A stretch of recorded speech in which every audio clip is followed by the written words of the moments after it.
नमस्कार, मैं हूं मोहन तिवारी। आज के मुद्दे में आपका स्वागत है और आज का मुद्दा हमारा आधारित है उस घटनाक्रम पर जिस पर पिछले 2 दिनों से हमारी निगाहें थी कि केंद्रीय गृह मंत्री अमित शाह जब बस्तर आएंगे तो आखिर कहेंगे क्या। और उन्होंने जो कहा है वो अंतिम चेतावनी के रूप में हमें देखने को मिल रहा है और नक्सलियों को ये अंतिम चेतावनी है कि वो हथियार छोड़े, नहीं तो मरने के लिए तैयार रहें। ऐसा ही कुछ कहा है अमित शाह ने आज बस्तर में और बस्तर की धरती से दहाड़ते हुए नक्सलियों को अंतिम चेतावनी दे दी है। आप अपनी स्क्रीन पर देख पा रहे हैं कि आज क्या प्रमुख गतिविधियां रही और अभी रायपुर में अमित शाह ले रहे हैं एक महत्वपूर्ण बैठक जो कि वामपंथी उग्रवाद से संबंधित है, यानी नक्सलवाद से निपटने की रणनीति अभी भी आकार ले रही है रायपुर में। सबसे पहले रायपुर से केंद्रीय गृह मंत्री दंतेवाड़ा पहुंचे, वहां मां दंतेश्वरी का आशीर्वाद लिया। उसके बाद बस्तर में जो बस्तर पंडुम महोत्सव है उसमें उन्होंने शिरकत की। उसके बाद उन कमांडो से उनकी भेंट हुई जो कि नक्सल मोर्चे पर लगातार लड़ रहे हैं और उसके बाद उन्होंने जो बातें कही हैं वही अंतिम चेतावनी थी नक्सलियों के लिए। तो आज दिन भर में क्या गतिविधियां रही वो आपकी स्क्रीन पर आप देख पा रहे हैं। अब आपको बताते हैं कि अमित शाह ने कहा क्या क्या है, क्या महत्वपूर्ण चीजें कही है वो भी आपको सुनाते हैं, जो कि अंतिम चेतावनी है नक्सलियों के लिए, क्योंकि नक्सलियों ने शांति वार्ता की पहल तो की थी पर हथियार छोड़ने को वो तैयार नहीं थे। आइए सुनते हैं क्या जवाब दिया है नक्सलियों को अमित शाह ने।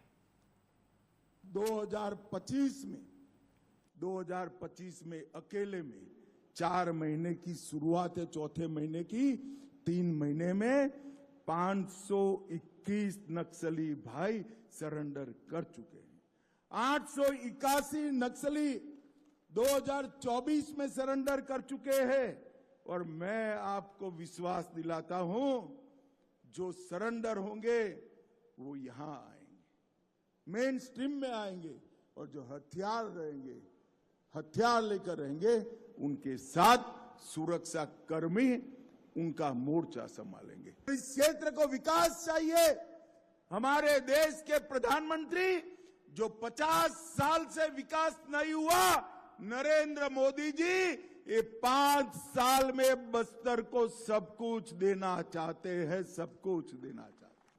जो गांव हर नक्सली को सरेंडर कराएगा वो गांव को नक्सल मुक्त घोषित कर 1 करोड़ रुपया की विकास राशि हम देंगे। एक गांव में 1 करोड़ रुपया।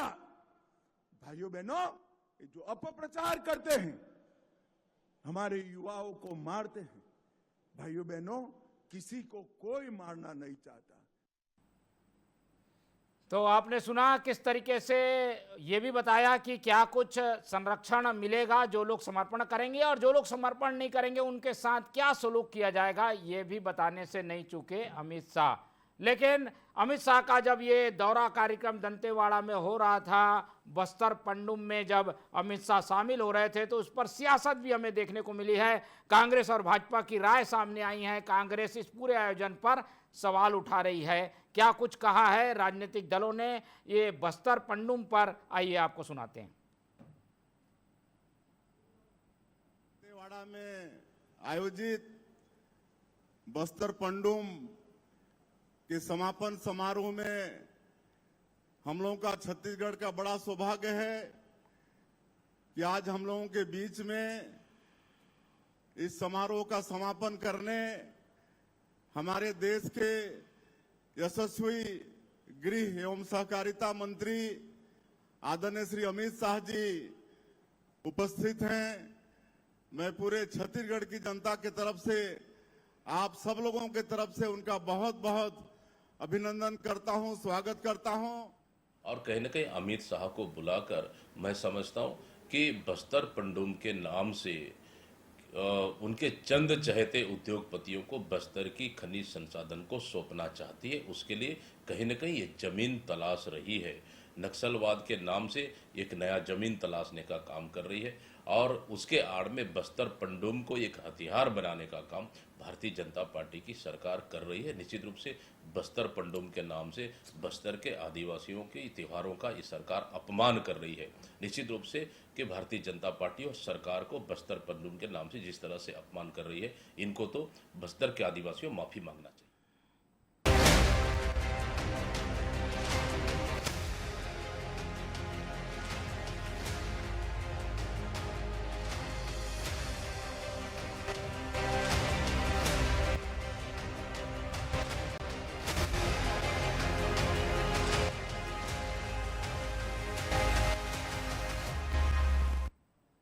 तो सुना आपने क्या कुछ हलचलें हैं, अमित शाह ने क्या कहा वो भी हमने आपको बता दिया। कांग्रेस की प्रतिक्रिया भी आई है। जो बस्तर पंडुम है वो सांस्कृतिक रूप से आदिवासियों से जुड़ा हुआ है, लेकिन उसे अपमान करार दे रही है कांग्रेस। इसी पर चर्चा करेंगे। मिल लेते हैं उन मेहमानों से जो इस चर्चा में हमारे साथ रहेंगे। हम बहुत स्वागत करेंगे। हमारे स्टूडियो में बीजेपी का पक्ष रखने के लिए मौजूद हैं तौकीर रजा जी, बहुत स्वागत करेंगे आपका। कांग्रेस का पक्ष रखने के लिए हमारे साथ हैं अंशुल मिश्रा जी, बहुत स्वागत है आपका। और इस पूरे मामले का राजनीतिक विश्लेषण समझाएंगे डॉक्टर अजय चंद्राकर जी, हमारे साथ है, बहुत स्वागत है आपका। तो तीनों मेहमान हमारे साथ मौजूद हैं और जैसा कि चर्चा थी कि अमित शाह आएंगे तो उस सवाल का भी जवाब मिलेगा जो कि नक्सलियों ने कुछ दिन पहले पर्चे के जरिए पूछा था कि शांति वार्ता होनी चाहिए, बातचीत करनी चाहिए। अब उन्होंने बता दिया है कि बातचीत तो तब होगी जब समर्पण करेंगे। अगर नक्सली समर्पण नहीं करेंगे तो उन्हें वैसा ही जवाब मिलता रहेगा। यानी रणनीति में कोई बदलाव नहीं। एक एक करके प्रतिक्रियाएं लेते हैं। पहले अजय चंद्राकर जी से विश्लेषण समझ लेते हैं, फिर राजनीतिक दलों की ओर आऊँगा। अजय जी, अमित शाह जी ने सख्त लहजे में बता दिया है कि भाई रणनीति तो नहीं बदली जाएगी, नक्सलवाद से मुक्ति ही उनका एकमात्र लक्ष्य है। और डेट उन्होंने बता दी है कि मार्च 2026, अगले चैत्र नवरात्रि के पहले ये हो जाए रहेगा कि नक्सल मुक्त होगा छत्तीसगढ़।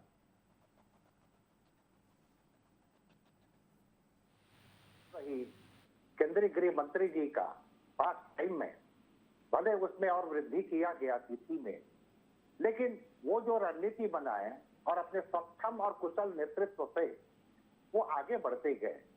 इसका ये मतलब नहीं है कि चौधरी चरण सिंह जी की जब सरकार गिरी और मैडम इंदिरा गांधी की सत्ता में 1980 में और उस समय नक्सलवाद यहाँ प्रवेश कर रहा था, तो उस समय के जितने भी गृह मंत्री समय समय पर हुए वो अन्य समस्याओं से भी जूझते रहे। कोई पंजाब प्रॉब्लम के ऊपर, कोई असम गण परिषद के साथ जो संघर्ष था, लेकिन अमित शाह जी के नेतृत्व में निश्चित रूप से आज जिस तरह से हमारे सीआरपीएफ के जवानों को, एआरजी के जवानों को, बस्तर टाइगर फाइटर्स को, या फिर कह सकते हैं कि लोकल पुलिस को सफलता मिल रही है, तो इसके पहले जो पुनर्वास नीति कुछ दिनों पहले छत्तीसगढ़ शासन का आया, उस पुनर्वास नीति के अनुसार यही आशय है, संकेत कि जिसको समर्पण करना है करिए और उसका स्वागत है। और उसमें यहाँ तक विद्यांजलि, उड़ान ऐसे शब्दों का भी प्रयोग है। तो मूल बात यह है कि क्या यह नक्सलियों की साजिश हो सकती थी कि हम संवाद करना चाहते थे, लेकिन उसके पहले वो कहते हैं कि फोर्स को के ऊपर वो कमेंट करते हैं, तो प्रैक्टिकल में संभव नहीं है। तो निश्चित रूप से छत्तीसगढ़ अब वह प्रातः बेला दिखाई दे रही है। तो 31 मार्च 2026 तक साकार हो जाता है तो प्रकृति के निःशुल्क उपहारों से आच्छादित बस्तर में महुए की खुशबू आना आरंभ हो जाएगी। वो बिल्कुल। और इस दिशा में जो कदम बढ़ाया जा रहा है वो सभी फैक्टरों को सुधारते हुए, सभी तरफ से विकास की भी बात है, खेल की भी बात हुई, पंडुम के जरिए सांस्कृतिक पहल भी हो गई। इन पहलों को कैसे देखते हैं? क्या सभी तरफ से सफलता मिलती दिख रही है क्या हमें? इसके पृष्ठभूमि में हम आज विस्मृत नहीं कर सकते इसके पहले के पूर्व गृह मंत्री राजनाथ जी को। राजनाथ जी जो समाधान जो दिए थे नक्सल समस्या के ऊपर, उसी में वो विकास की भी बात किए थे, वो कल्चरल इथिक की भी बात किए थे, वो कह सकते सांस्कृतिक एक्टिविटी की भी बात किए थे, टीट फॉर टॉट की भी बात किए थे। तो ये सब आयाम को और रिवाइज करते हुए देखिए, गृह मंत्री जी के पक्ष में यह जाएगा कि वो सतत निगरानी करते रहे, रिपोर्ट लेते रहे और सीआरपीएफ का जो रिकमेंडेशन रहा है मोहन जी, जी। 5 किलोमीटर में एक कैंप स्थापित हो, उसके लिए संसाधन जुटाने का प्रयास हुआ, क्योंकि नक्सल प्रॉब्लम को कभी भी छत्तीसगढ़ में किसी एक दल विशेष से नहीं कह सकते। अब कांग्रेस की सरकार रही, एच.पी. चिदम्बरम का युग रहा हो, या फिर महेंद्र शर्मा को भी हम याद करेंगे, तो यहाँ पर और या हम छत्तीसगढ़ विधानसभा को याद करेंगे मोहन जी, जहाँ क्लोज मीटिंग हुई थी। तो सब चाहते हैं समाधान, इसे दलगत राजनीति से नहीं, आंतरिक सुरक्षा का विषय रहा है। और वर्तमान सरकार, इसमें बड़ी बात और रही मोहन जी, 3 बात। नंबर 1 कि लोकल पुलिस के साथ सीआरपीएफ के जवानों का कॉम्बिनेशन। नंबर 2, जो एनजीओ सामाजिक संगठन वहां इंटरफेयर किया करते थे, उसमें कंप्लीट क्या कह सकते अवरोध लग गया। और नंबर 3, सारी सप्लाई लाइन लगभग कोलैप्स हो चुका है। तो ये सरकार के पक्ष में जाएगा, उनका सक्षम और कुशल नेतृत्व को श्रेय दिया जाएगा। बिल्कुल, और उस और कदम बढ़ते हुए दिख रहे हैं। जहां नक्सली गोली का जवाब गोली से पा रहे हैं, वहीं भटके हुए युवाओं को एकत्र करने के लिए छत्तीसगढ़ ओलंपिक भी, बस्तर ओलंपिक भी हुआ, और अब ये बस्तर पंडुम के जरिए सांस्कृतिक रूप से भी लोगों को जोड़ने की कोशिश हुई। कांग्रेस को क्या आपत्ति है? कांग्रेस ने क्या देखा है इस पूरे दौरे में, और जो दावे किए जा रहे हैं उसको कैसे लेती है कांग्रेस, जान लेते हैं मिश्रा जी से। अंशुल जी, ये जो स्थितियां बन रही हैं, करीब 500 लोगों ने तो समर्पण कर दिया है, करीब 300 लोग मारे जा चुके हैं, एक बटालियन मान लो नक्सलियों की ख़त्म सी हो गई है, अब बचे नहीं हैं वो ज़्यादा। तो ये पहल को कैसे देखती है कांग्रेस? इसको तो सराहेंगे कि नहीं करेंगे, क्या कहती है कांग्रेस इस पर? आदरणीय कांग्रेस यह समझती है कि किसी भी चीज़ के सराहनीय के लिए उसके दोनों पहलुओं को देखना अति आवश्यक है। महात्मा गांधी जी यह कह कर गए हैं कि उचित साध्य की प्राप्ति हेतु साधक एवं संसाधन का अति पवित्र होना अति अनिवार्य है। लेकिन जब साधक की इच्छा संसाधन को खोजने की हो जाए और खोजते खोजते अपने दोस्तों को देने की हो जाए, तो कांग्रेस यह समझती है कि उसके ऊपर सराहनीय बात तो कदापि नहीं हो सकती, चाहे वो 2 मिनट के लिए हमें गलत ही साबित क्यों करना पड़े। ठीक है, आप गलत साबित कर लेंगे, जनता जनार्दन हमारे साथ खड़ी रहेगी। सच्चाई ये है कि अगर नक्सलियों के खिलाफ में सच में इस प्रकार की जो अभी सगुफे गढ़ के गए हैं आदरणीय गृह मंत्री जी, इसमें 1% तक का भी सच्चाई होता तो उनकी जुबान पे वो नगरनार प्लांट जरूर आता, जो सबसे ज्यादा स्वरोजगार उत्सर्जित करने वाला वहां पर एक प्रमुखता से स्तंभ खड़ा हुआ है। वह आज भी अडानी के लिए प्रेरित है खड़ा होकर कि अडानी ही सिर्फ जो है उसके लिए चलाने के लिए उत्सर्जित हो सकता है। चलती हुई हमारे देश की सरकार जिसमें 250 से ज्यादा सांसद हैं, जो सक्षम सरकार है, वह नगरनार प्लांट को नहीं चला सकती। अगर वह नगरनार प्लांट को चलाएगी या वह चलाने के लिए इच्छुक नहीं है, अगर वह चलाएगी तो इनके परम मित्र को वह अडानी को मिल नहीं पाएगी, और अडानी को नहीं मिल पाएगी तो वहां पर रहने वाला जो आदिवासी भाई है वो स्वरोजगारित हो जाएगा, वो पढ़ा लिखा हो जाएगा, वह कहीं ना कहीं मुख्य धारा में जुड़ जाएगा। लेकिन उसको कवर अप करने के लिए प्रदेश के आदरणीय मोटा भाई आते हैं और बड़ी बड़ी बातें कह जाते हैं। तीसरी बात, मैं जब उन्हें सुन रहा था आदरणीय गृह मंत्री को, उन्होंने कहा कि नक्सली भाइयों को गोली से मार दिया जाएगा। ये कौन सी शब्दावली का प्रयोग कर रहे हैं? नक्सली कभी हमारा भाई हो सकता है क्या? जो गोलियों से आपको हमको सामान्य जनमानस को मारने के लिए खड़ा होगा, वो किसका भाई हो सकता है? हमारे आरपीएफ, सीआरपीएफ, बीआईएसएफ के जवानों के लिए सीधी खड़ी गोली मार देता होगा और एक मां का लाल का पुत्र जो होता है वो समाप्त हो जाता होगा, वो कैसे भाई हो सकता है? ये किस प्रकार का बेतुका बयान देकर जाते हैं? आप हमें यह बताइए कि 1 करोड़ रुपए दिया जाएगा, ये तो आपने भविष्य की बात कर दी। वर्तमान में जो आपने हमारे 10,000 करोड़ का पैकेज घोषित कर गए थे सन 2018 में, उसमें कितना रुपया दिया गया है ये बताइए। जब नक्सल नीति को गुप्त नीति के तहत कांग्रेस की सरकार ने गुप्त नीति के तहत उनके अपराधों से घृणा करते हुए अपराधियों को मुख्य धारा में जोड़ने का काम कर दिया था, तब आदरणीय अमित शाह जी कहां गए थे? तब ये संपूर्ण बीजेपी कहां गई थी? ये शगुफे गढ़ने से कुछ नहीं होता है, विचारधारा की लड़ाई है। उनकी विचारधारा जो है वह मुख्य धारा से अलग है। हमने इतने मार दिए, उनने इतना मार दिया, ये कोई पैमाना नहीं होता साहब विचारधारा को समाप्त करने के लिए। अगर विचारधारा को समाप्त करना है तो धरातल स्तर पर काम करना पड़ेगा, जो पिछले 5 वर्षों में हमने कर दिखाया है। ठीक है, चलिए, कांग्रेस के अपने तर्क हैं और कुछ तर्कों में ये दम नजर आता है कि भाई किसी और के हाथ ना चला जाए, ये आशंका सबको है। जवाब भी ले लेते हैं। तौकीर जी, आप तो बस्तर में लंबे समय से काम करते रहे हैं, नक्सलियों को मारा जा रहा है, भगाया जा रहा है, लेकिन उसकी जगह दूसरे ना आ जाएं जो कि उसी तरीके का शोषण करेंगे, ये आशंका है। आपको सभी को और आपके दर्शकों मेरा नमस्कार। देखिए, मैं अंशुल भाई की बड़े ध्यान से बातें सुन रहा था। ये वही बता रहे हैं जो इन्होंने किया, और बोलते हैं ना कि जो जैसा होता है वो दूसरों को भी वैसे ही समझने की कोशिश करता है। साहब, आप बता रहे हैं कि हम शिक्षित नहीं करेंगे, ये भी पहले आपने बताने की कोशिश किया। जहाँ पर उद्योग आएगा तो हम शिक्षित नहीं करेंगे। अरे साहब, शिक्षित तो हम पहले, शिक्षा की व्यवस्था वहाँ पहले लगा दिए हैं, और उसकी व्यवस्था के साथ साथ हम वहाँ पर जो मूलभूत सुविधाओं का अभाव था, जो समस्याएं थी, हमने प्रत्येक 5 किलोमीटर के दायरे में नियत निर्धार योजना के तहत वो योजना चलाई, जो हमारी विचारधारा से वो जुड़ के कार्य करने लगे वहाँ का हमारा भाई जो है। और रही बात नक्सलियों की, जो बहकाने की बात आती थी, वो किस प्रकार से आप बता रहे थे कि पिछले इनकी भूपेश बघेल की भोंपू सरकार ने 5 वर्षों में नक्सलियों को खात्मे का काम किया। एक बड़ी योजना बताइए साहब। मैं तो आपकी सरकार भी थी भूपेश बघेल की, तब भी मैंने इसी चैनल पे डंकी की चोट पे कहा कि भैया जरा ये बता दीजिए, झीरम कांड के सबूत कभी सामने नहीं लाए। चूड़ी पहन के बैठे रहे मुख्यमंत्री जी और बात करते हैं। एक योजना बता दीजिए कोई, अगर आपने नक्सलियों के खिलाफ ठोस योजना चलाई हो, कोई बड़ी योजना चलाई हो मारने की। कितने नक्सली मारे 5 साल में, जरा बता दीजिए। आंकड़े की बात करते हैं, अरे आंकड़े हम बता रहे क्योंकि हमने काम किया। आप तो आंकड़े की बाजीगरी जानने वाली बात ही नहीं, आप तो आंकड़े बता भी नहीं सकते क्योंकि आपने काम ही नहीं किया उनके खिलाफ। आप तो उसे पोषित करते रहे, उसे पालते रहे, क्योंकि नक्सली हमारे भाई है। किसका नारा है ये सब जानते हैं। हमने कभी नहीं कहा नक्सलियों से अपील करिए, आपने कहा, हमने कभी नहीं कहा। और ये बता दूं, हमने कहा है कि बुलेट छोड़ो या बैलेट पे विश्वास करो, वरना मरने के लिए तैयार रहो। ये हमारा नारा, और हमने एक टारगेट दिया।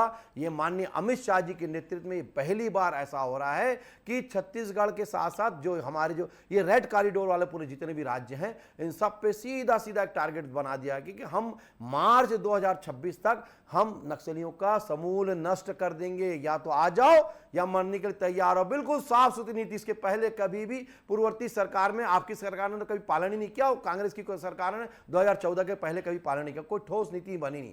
आज जाके अगर ठोस नीति बनी तो इसका आपको बिल्कुल स्वागत करना चाहिए। लेकिन क्या करें, अभी आप बताते हैं जवानों की बड़ी शहादत को आप बड़े सलाम करने की बात करते हैं। अरे साहब, आप तो, आपके भूपेश बघेल जी, अभी कुछ दिन पहले की बात है, जब नक्सली मरे थे तो नक्सली हमारे भाई हैं, उस पर शक कर रहे थे। जवान जब उनको गोली मारे थे तो जवान की गोलियों पर शक कर रहे थे। मारने वाला जवान है साहब, और मरने वाला भी एक जवान है, लेकिन वो नक्सली के रूप में जब वो करता है तो अपराधी हो जाता है इसी देश के लोग। इसी कारण से हम भी उसको भाई इसलिए बोलते हैं कि भैया भाई हो, लेकिन आप उस चीज को छोड़ो जो आपने जिस प्रकार से विचारधाराओं का दामन थामा है। हम ऐसे विचारधारा को समर्थन नहीं करते। हम विकास की बात करते हैं, हम राष्ट्र की बात करते हैं, और राष्ट्र की विचारधारा के साथ जुड़ना है तो इस सब चीजों, इस प्रकार से चीजों को आपको छोड़ना पड़ेगा, वरना आपको मरने के लिए तैयार रहना पड़ेगा। और हमने, रही बात उद्योगपति की, देखिए साहब, ऐसा है कि कौन नहीं चाहता कि विकास हो जाए। सरगुजा में हमारी, ये बोलते हैं कुछ काम नहीं, कि सरगुजा ने, हमने नक्सलियों का सफाया किया है। सरगुजा पूरे संभाग में भी नक्सली का गढ़ कहलाता था। ये आया कहां से? आप ही की सरकार 1967 में जब नक्सलवाड़ी से निकला था तो आपकी सरकार थी। आपने उसी को चाहते तो खत्म कर सकते थे, लेकिन आपने उसे पाला पोसा, और ये इस इतनी राज्यों में कॉरिडोर बना के यहां तक घुस गए। ये आपका पाला पोसा बढ़ाया हुआ है। और इसका जीता जागता उदाहरण था कि आपके पूर्व मुख्यमंत्री ने अपने गोद में बैठाकर लाल बत्ती किसे अर्बन नक्सल को कब दिया, ये सब जानते हैं। मैं खुले चुनौती के साथ हमेशा बोलते रहा हूं, और ये बात को सब जानते हैं कि किस प्रकार से यहां से सारी बातें उन नक्सलियों को लीक होती रही, और टारगेट किलिंग करके हमारे नेताओं को मारा गया। हमने कांग्रेस भी भुगता है। कटघरे में खड़ी हो गई है। अगर वो सरकार से सवाल पूछ रही है तो सरकार की ओर से भी, यानी सत्ता पक्ष की ओर से भी सवाल कई हैं जिनके जवाब कांग्रेस को देना है। उनके समय में ये स्थिति नहीं हुई जो कि आज है, जिसमें नक्सली पीछे ढकेल दिए गए हैं। अंशुल जी। मान्यवर, अभी बीजेपी के प्रवक्ता साहब ये कह रहे थे कि आपके वक्तव्य से यह स्पष्ट होता है कि जो आपने पिछले 5 वर्षों में किया वह आप बखान कर रहे हैं। नगरनार हमने अडानी के लिए कहीं ना कहीं दे दिया होगा। अडानी के पास 62% शेयर हमने दे दिया होगा। कैसे पहुंच गया भैया नगरनार अडानी के पास? कैसे पहुंच गया? ये कांग्रेस सरकार ने किया है कि केंद्र सरकार ने किया है? मैं इनका जवाब दे रहा हूं, कंप्लीट कर रहा हूं साहब। इन्होंने कहा कि हमने तो शिक्षा के लिए नीति बना दी।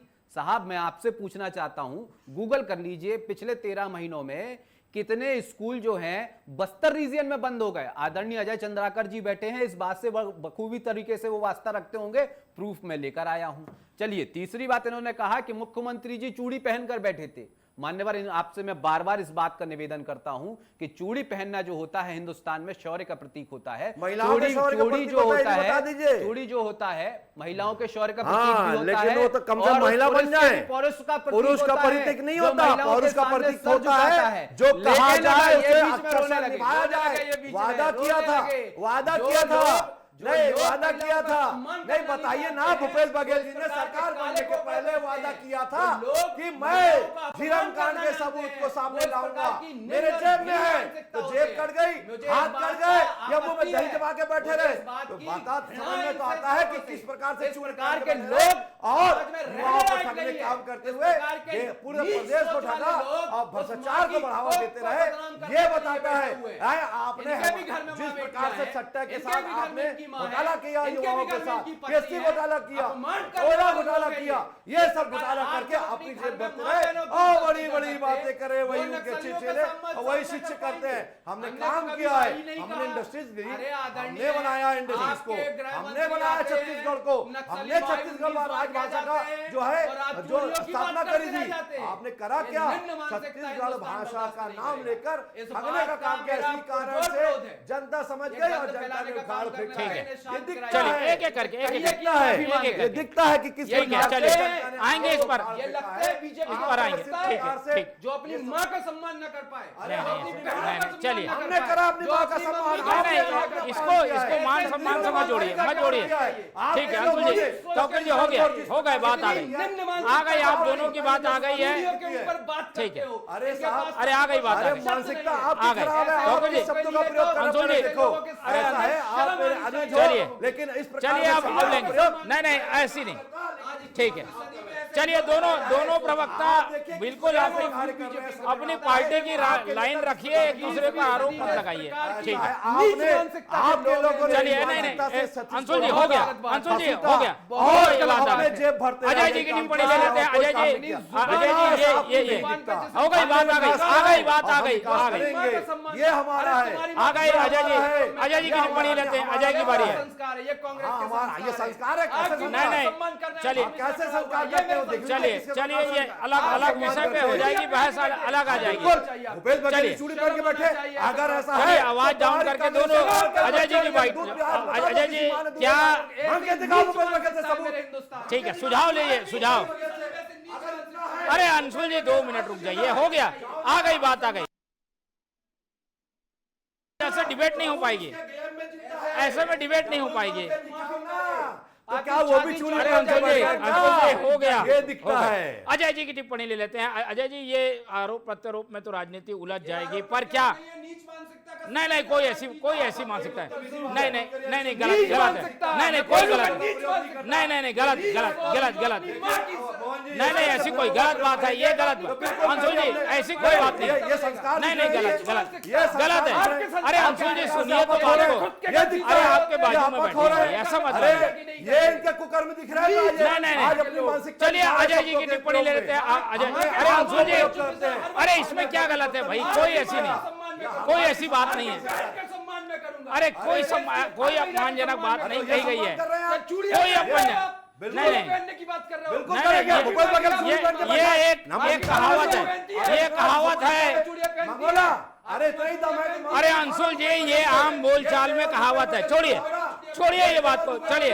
अरे आज के विषय में बात करिए, ये हिंदी पे डिबेट नहीं हो रही है। दिखा, भूपेश बघेल को बोलो कि अरे दिखा भाई क्यों नहीं दिखाते वो भूपेश ये बघेल को? हिंदी विषय क्यों नहीं पर मानते? भाषा क्यों पर नहीं टिप्पणी मानते?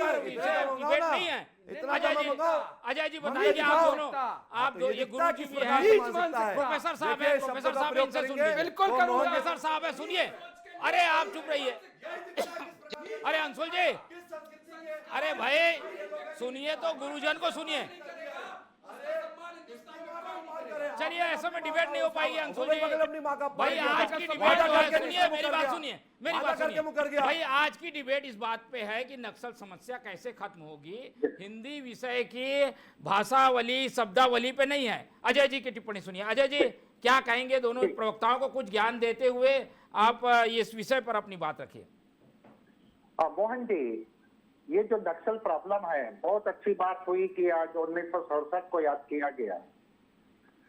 क्षेत्रीय त्योहार मनाया जाता था उस समय, राजा बलदेव जी के महल में जो गोलीबारी हुई, वहां से बस्तर अशांत होना प्रारंभ हुआ और उस समय के ब्यूरोक्रेसी में उस समय के एसपी और उस समय के जिला मजिस्ट्रेट मिस्टर खुराना और मिस्टर अकबर ये नई दिल्ली को गलत जानकारी दिए थे। एक समय आया था, ये दौर चलता गया, लेकिन नक्सली जब प्रवेश किए 80 के दशक में, तो वो क्या किए, बस्तर में जब प्रवेश किए तो ये जो तेंदुपत्ता कलेक्ट करने वाले हमारे आदिवासी भाई हैं, उनसे खरीदने का काम ये आंध्र प्रदेश से आए हुए जो ठेकेदार थे वो करते थे। तो एक आना उस समय बढ़वाए, जिसके कारण से उनको लगा कि हम आदिवासी भाइयों के हृदय में स्थान बनाते जाएंगे। अब वो होता गया, लेकिन पूर्ववर्ती भूपेश जी की सरकार, वर्तमान समय में विष्णुदेव जी की सरकार, केंद्र सरकार की जो लोक कल्याणकारी योजनाएं हैं, जो विपुल पैमाने पर राशि खर्च बस्तर के लिए किया गया, चाहे तेंदुपत्ता कलेक्शन से लेकर के अन्य जो वहां के प्रोडक्ट हैं, उत्पाद हैं, उनके लिए, तो यहाँ स्टेट गवर्नमेंट अपनी भूमिका तो निभाई है। ठीक है। अब बात यह आ रही है, लोक कल्याणकारी कार्यों में खर्च हुआ, डायरेक्ट बेनिफिट उनके खाते में पैसा जो मिलता गया, तो अब वहाँ माइंडसेट बदल गया। मोहन जी अपन पास टाइम में भी चर्चा किए थे जी कि वहाँ अब राजनीतिक थोड़ी चेतना, जल्दी, जी। दोनों राष्ट्रीय राजनीतिक दलों को श्रेय जाएगा ना, जी। राजनीतिक चेतना भी बस्तर में बहुत ज्यादा बढ़ी है। और अब आज के अंतर्राष्ट्रीय परिदृश्य में मोहन जी, जो कार्ल मार्क्स का विचार था, जिसके कारण 1917 में रसिया में क्रांति हो गया, सोवियत रूस में, वो अपने पैरों के बल खड़ा था। आज के समय में परिवर्तित परिदृश्य में वो सर के बल खड़ा है। जी। और चाहे लेनिनवाद हो, चाहे माओ सेतुंग का माओवाद हो, या चाउ एन लाई का हो, चियांग काई शेक का हो, क्रुश्चेव का हो, स्टालिन का हो, कोसिगिन का हो, ब्रेजनेव का हो, ये विचारधारा आउटडेटेड हो गई है। अब रही बात, पहली बात है शांति वहां पहले आ जाए, उसके बाद की बात प्रकृति के निःशुल्क उपहारों का विकास के लिए कैसे उपयोग करना है, यह सेकंड विषय है। बिल्कुल, और सबको मौका जनता देगी, और जब शांति आएगी तो वहाँ लोकतंत्र भी मजबूत होगा और पार्टियों को मौका भी मिलेगा कि वो जनता को अपनी तरफ कर लें। उस समय अपनी अपनी बात दोनों पार्टियां रखेंगी तो बेहतर होगा। लेकिन फिलहाल अंतिम चेतावनी दे दी गई है और नक्सली अब विदाई की ओर है छत्तीसगढ़ से, ऐसा प्रतीत हो रहा है। आज चर्चा के लिए इतना ही समय है, इसलिए चर्चा को यहीं खत्म करते हैं। इस पूरी चर्चा में हमारे साथ तौकीर रजा जी जुड़े, उनका बहुत धन्यवाद। हमारे साथ अंशुल मिश्रा जी थे, उनका धन्यवाद। और डॉक्टर अजय चंद्राकर जी ने अपना कीमती समय दिया, उनका भी बहुत बहुत धन्यवाद। तो तीनों मेहमानों को धन्यवाद कहते हुए आज की ये चर्चा ही खत्म करते हैं और आप लोग से रखते हैं उम्मीद कि आप लोग देखते रहेंगे TV24। रखिए अपना बहुत ख्याल। नमस्कार।